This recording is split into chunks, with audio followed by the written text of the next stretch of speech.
أعوذ بالله من الشيطان الرجيم.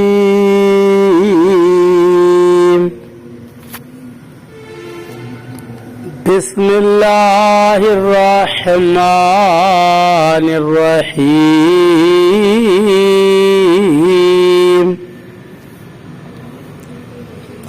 ووالد وما ولد لقد خلقنا الانسان فی کبد.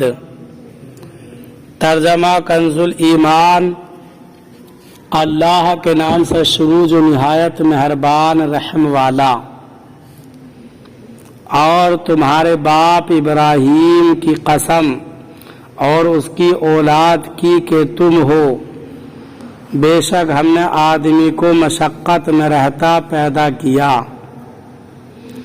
ترجمہ کنز العرفان. اور باپ کی قسم اور اس کی اولاد کی، یقیناً بے شک ہم نے آدمی کو مشقت میں رہتا پیدا کیا. ووالد وما ولد، اور باپ کی قسم اور اس کی اولاد کی. اس آیت کے بارے میں مفسرین کا ایک قول یہ ہے کہ یہاں باپ سے مراد حضرت ابراہیم علیہ السلام ہیں، اور ان کی اولاد سے مراد حضرت اسماعیل علیہ السلام ہیں. اور چونکہ نبی کریم صلی اللہ علیہ وسلم بھی بالواسطہ حضرت ابراہیم علیہ السلام کی اولاد میں سے ہیں، اس لیے اولاد کی قسم میں آپ صلی اللہ علیہ وسلم بھی داخل ہیں. دوسرا قول یہ ہے کہ یہاں باپ سے مراد حضرت آدم علیہ السلام ہیں، اور اولاد سے آپ علیہ السلام کی ذریت مراد ہے.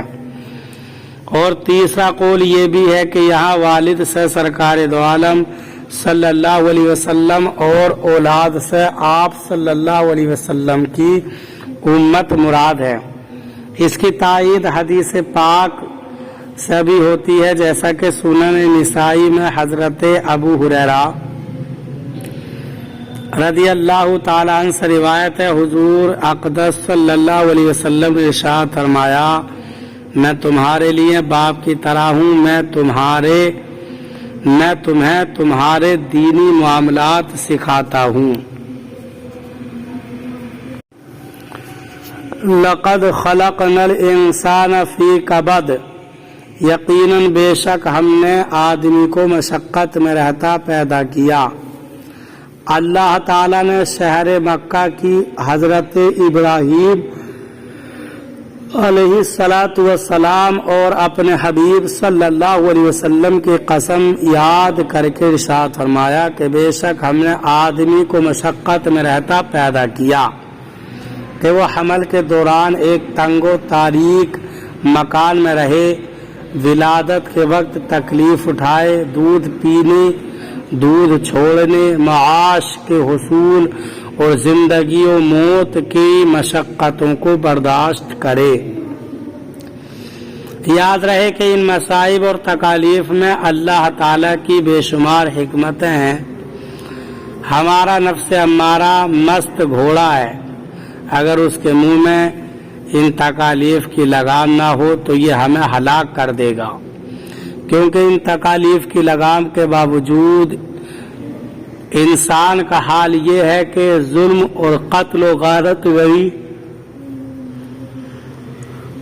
انسان نے کی، چوری ڈکیتی کی وارداتوں کا مرتکب انسان ہوا، فحاشی یعنی کہ سیلاب انسان نے بہائے، نبوت کا جھوٹا دعویٰ حتیٰ کہ خدائی کا دعویٰ انسان نے کیا. اور اگر ان تکالیف کی لگام ہٹا لی جائے تو انسان کا جو حال ہوگا وہ تصور سے بالا تر ہے. اَيَحْسَبُ أَن لَّن يَقْدِرَ عَلَيْهِ أَحَدٌ يَقُولُ أَهْلَكْتُ مَالًا لُبَدًا اَيَحْسَبُ أَن لَّمْ يَرَهُ أَحَدٌ. ترجمہ کنز الایمان. کیا آدمی یہ سمجھتا ہے کہ ہرگز اس پر کوئی قدرت نہیں پائے گا؟ کہتا ہے میں نے ڈھیروں مال فنا کر دیا، کیا آدمی یہ سمجھتا ہے کہ اسے کسی نے نہ دیکھا؟ ترجمہ کنز العرفان، کیا آدمی یہ سمجھتا ہے کہ ہرگز اس پر کوئی قدرت نہیں پائے گا؟ کہتا ہے کہ میں نے ڈھیروں مال ختم کر دیا۔ کیا آدمی یہ سمجھتا ہے کہ اسے کسی نے نہ دیکھا؟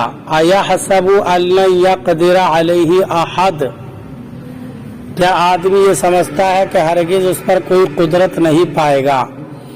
ایک قول یہ ہے کہ یہ آیت ابو الاشد اسید بن کلدہ کے بارے میں نازل ہوئی۔ یہ انتہائی مضبوط اور طاقتور شخص تھا، اور اس کی طاقت کا یہ عالم تھا کہ چمڑا پاؤں کے نیچے دبا لیتا اور اعلان کرتا کہ کون اس چمڑے کو میرے پاؤں کے نیچے سے نکالے گا۔ چنانچہ 10 آدمی اس چمڑے کو کھینچتے رہتے، یہاں تک کہ وہ چمڑا تو پھٹ کر ٹکڑے ٹکڑے ہو جاتا، لیکن جتنا اس کے پاؤں کے نیچے ہوتا وہ ہرگز نہ نکل سکتا تھا۔ اور ایک قول یہ ہے کہ یہ آیت ولید بن مغیرہ کے بارے میں نازل ہوئی، اور آیت کے معنی یہ ہیں کہ یہ کافر اپنی قوت پر غرور کرتا اور مسلمانوں کو کمزور سمجھتا ہے۔ یہ کس گمان میں پڑا ہوا ہے، اور یہ اللہ تعالیٰ کی قدرت کو نہیں جانتا جو کہ قادر برحق ہے۔ یقول اہلکت مالا لبدا، کہتا ہے کہ میں نے ڈھیروں مال ختم کر دیا۔ یہاں سے اس کافر کا قول ذکر کیا گیا۔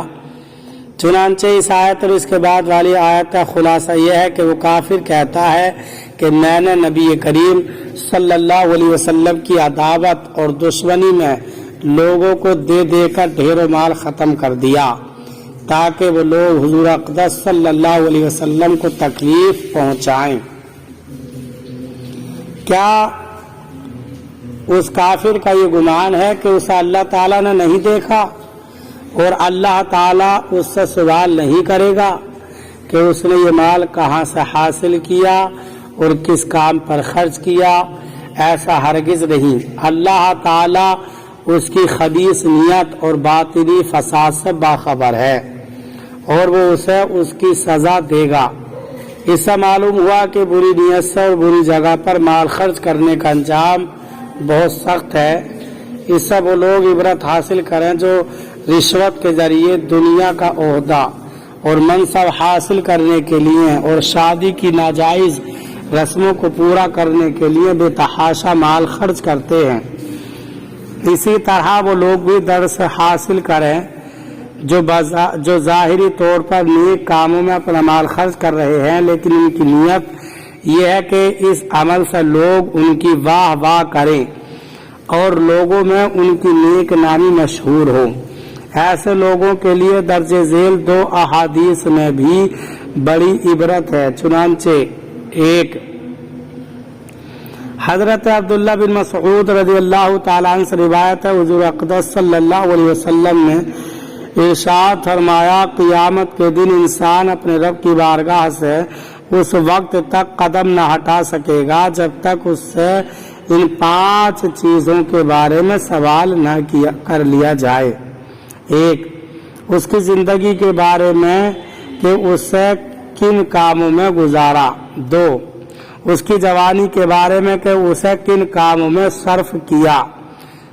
3، 4، اس کے مال کے بارے میں کہ کہاں سے مال کمایا اور کہاں خرچ کیا۔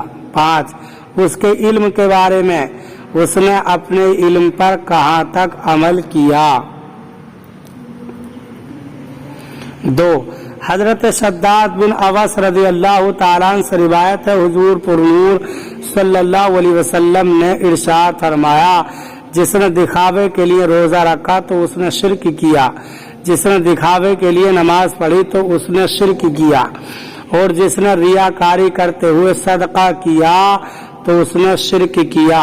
اللہ تعالی ایسے لوگوں کے حال پر رحم فرمائے اور انہیں اپنی بگڑی عادتیں اور خراب حالات درست کرنے کی توفیق عطا فرمائے، آمین۔ برادران اسلام، آپ تمامی حضرات سے گزارش کی جاتی ہے کہ خود بھی قرآن کریم کی تلاوت، ترجمہ اور تفسیر سماعت کیجیے، اپنے عزیز و اقارب اور رشتہ دار کو بھی شیئر کیجیے تاکہ آپ اس کے ذریعے صدقہ جاریہ کے مستحق ہو جائیں۔